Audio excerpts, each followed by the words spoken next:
to a new edition of Africa Today. And in this edition, we will start with reports from Egypt. And the Minister of Trade and Industry, Ahmed Samir, stated that Egypt's exports to Africa surged 13% year-on-year to $6 billion between January and October.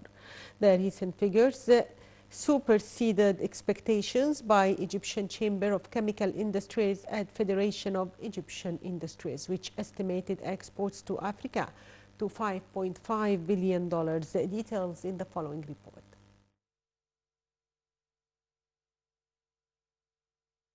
Minister of Trade and Industry Ahmed Samir said the volume of Egyptian exports to the countries of the African continent during the period from January to October of this year reached about $6 billion, an increase estimated at 13%. He pointed out that marble, cement, and phosphate fertilizers are among the most important Egyptian exports to the countries of the continent. Regarding the COMESA group, he explained that Egypt is currently considered one of the most important economic powers and plays an important role in achieving more economic integration among the countries of the group. He added that Egypt accounts for the largest share of the volume of intra-trade within COMESA, as the volume of trade exchange between Egypt and the countries of the group reached its highest levels in 2022, reaching $4.3 billion. During a meeting with Prime Minister Mustafa Madbouli, the minister pointed out that Egypt was one of the first countries to sign the African Continental Free Trade Agreement among many other African countries.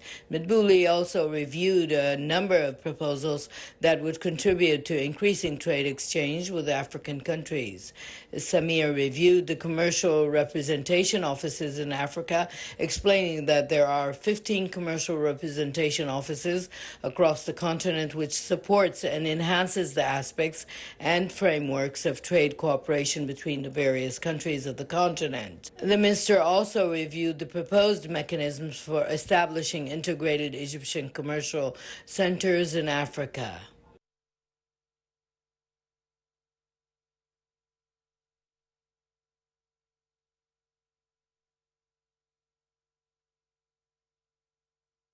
And to shed light on this report, we are joined over the phone by Dr. Kholey, economic expert. Good afternoon, sir. Good afternoon, ma'am. So, sir, what are the main factors contributing to the increase in Egyptian exports to African countries? First of all, since when President Sisi was the leading leader a year ago for the African Union, where we established a strategy to be able to use all natural resources in Africa, all mineral resources in Africa, to add value added to our raw materials. Instead of exporting raw materials, we should export finished products and services. And that is a start for how to best utilize our resources, whether it's mineral resources, whether it's agricultural resources, whether it is service resources to all different nations in Africa. In the African Union, we established the main partners with many different African nations, and we use all different logistic tools in order to ease up the handling of our resources between all different African nations. Yes, Dr. Said, how do you describe Egypt's current role and significance within the COMESA group in terms of economic integration among member countries? Of course, that is the leadership of Egypt really played a major role for enhancing the strong relationship with COMESA country to increase the export of Egyptian manufacturing products to COMESA country. And that is, in the last year only, we doubled the amount of export we had a year ago. We doubled the export to all COMESA partners in Africa. It is doubled for the last for this year compared with the previous year. And that is really a good understanding for how to be able to really deal with the exporting between African nations and so on. That is, it gives us the leadership in Africa with different mega projects, which Egypt already in the process of doing that right now in several COMESA partner or African nations. So, sir, how has Egypt's participation in the African Continental Free Trade Agreement impacted its trade relations and economic prospects within the African region? Of course, our strategy or our leader or our government strategy in Africa, it's win-win strategy. Win-win, it means what? Egypt can win from partnership and other partners with African nations win. Win-win really strategy played a major role for really encouraging many African nations is to make pride or make a strong relationship with Egypt in many different sectors. For example, in agriculture, in healthcare service, where Egyptian government, they build many projects regarding housing, regarding healthcare in several African nations. Remember, win-win strategy, when we use it, we have doubled our exporting and doubled our project balance between Egypt and several African nations. So, sir, what is the purpose of establishing commercial representation offices across Africa, and how do they contribute to strengthening trade cooperation between countries in the continent? Of course, every African country, they have a competitive advantage. And in order to have really utilize this competitive advantage, we have to have a facilitator on our office in country which we are dealing with to really present to the Egyptian decision maker what the opportunity we have in this different African country. And of course, when you have really an office of facilitator over there, it gives us the advantage of how to best utilize our investment and our agreement with several African nations. That is very important. And also the logistics between Egypt and several African nations to start to use different means for enhancing our import and export between us and several African nations. So the facilitator is a very important position for Egypt to know what is the competitive advantage in terms of agriculture, in terms of minerals, which they have in different African nations, and that is to build our investment map internally between Egypt and several African nations. So, sir, would you shed light on the role of the International Cooperation Ministry in supporting projects to enhance sustainable development?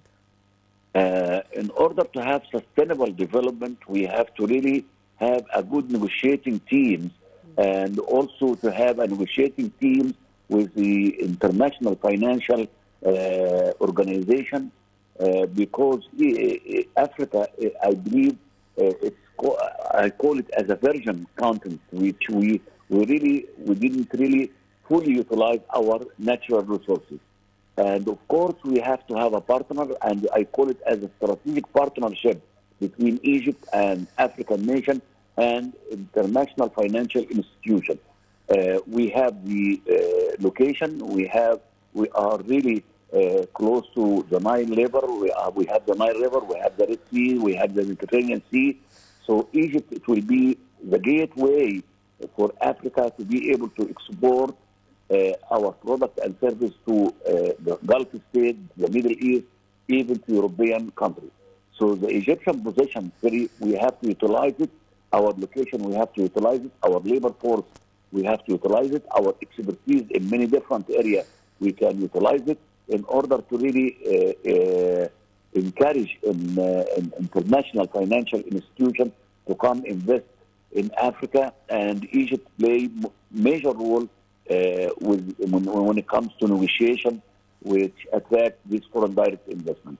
I believe African nations cannot do it by itself. Egypt cannot do it by itself, but we have to have a strategic partnership between Egypt and the other entity all over the world.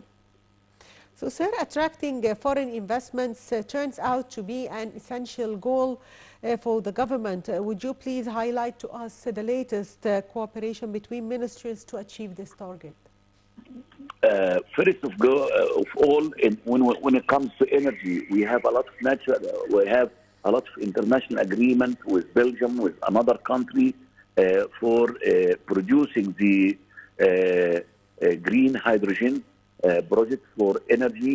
Remember, Egypt, it is the leading country in Africa in using different means of power supply. Renewable energy, it is the key now in order to save the environment. And remember, we have COP27 and we have COP28, which is held in the United Arab Emirates a few weeks ago. And the area of sustainable development, renewable energy, it's a crucial issue in order to be able to utilize different means of energy to save our environment. And Egypt really investing heavily and have several countries. We have partnership with several countries which we go in that field. Also in terms of healthcare, we have a lot of agreement. In terms of agriculture, we are utilizing our resources in order to satisfy the local needs and be able to export our products. The future for Egypt is coming. We are really focusing now and for the next few years in order to be able to have Egypt as the industrial hub for Africa and for the world, inshallah. Yes, I'd like to thank you, Dr. Said Kholey, former Dean of the Faculty of Commerce at Shams University and an economic expert. Thank you for being with us. And back to our reports from the African continents. And the Democratic Republic of Congo's Electoral Commission released further early results of presidential elections, suggesting a strong lead for incumbent leader Felix Tshisekedi, and the results announced by the Sheni so far account for nearly 1.9 million ballots out of a total of around 44 million registered voters in the vast Central African country. So more in this report. The Democratic Republic of Congo's Electoral Commission continued to release partial results from the December 20th presidential election, with incumbent leader Tshisekedi leading by a wide margin over 80% of the vote. The results announced so far relate to 1.8 million voters out of a total of nearly 44 million registered in a vast country of around 100 million inhabitants. At this stage of the vote count, according to Felix Tshisekedi, who has been in power since the beginning of 2019 and is running for a second five-year term, has achieved a score of 81.4%. He was followed by businessman and former governor of Katanga, Kotombi, at 15.18%, and the other opponent, Martin Fayolo, 1.2%.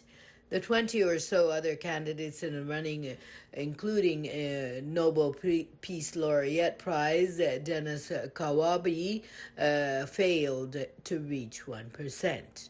The Commission has not established a turnout rate, but has decided to gradually release the results of the presidential elections since Friday. These were held at the same time as the legislative, provincial, and local elections, for which the results will be published at a later date. The quadruple ballot has been scheduled for one day, the 20th, but was extended due to a number of logistical problems, officially by one day, but extending into Christmas in some remote areas. Opposition candidates have been denouncing the chaos and irregularities that marred the vote since the very first day.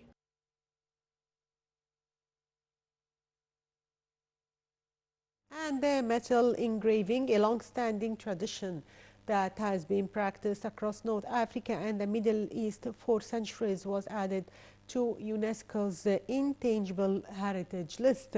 While it is gaining recognition abroad, local artisans regret the metal engraving remains undervalued at home and suffers from a lack of government support. More in this report.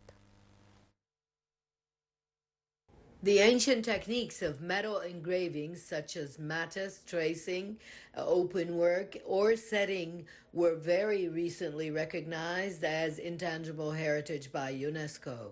However, these methods are little valued in the Maghreb region, where artisans face challenges in preserving and passing on their expertise. Tunisian artisan Mohamed Amin is passing on his knowledge of this ancient art form to the next generation. He expressed his fear that this profession would disappear. Throughout the Maghreb, metal engraving is passed down from father to son using traditional methods, but to adapt to new demands and to ensure the continuity of this ancient art, the craftsmen learned machine engraving. Shihabuddin bin Jalal, teacher and president of the National Chamber of Craftsmen, said that they teach them the basics of the trade, how engraving and soldering work, and how to assemble and finish it. Then they are free to engrave whatever they want, creating an object that reflects our times and what today's young people appreciate. Despite gaining international recognition, local artisans feel that metal engraving is undervalued in their home countries and lacks government support. Walid Salami, a jewelry designer from Algiers, finds pride in the prestigious recognition but believes it won't bring significant changes unless the art is recognized locally. The candidacy of this craft, adorning jewelry, kitchen utensils, or decorative objects, was supported by 10 Arab countries, including Tunisia, Algeria, and Morocco. Well, dear viewers, that's all for today's edition of Africa Today. Thank you for watching.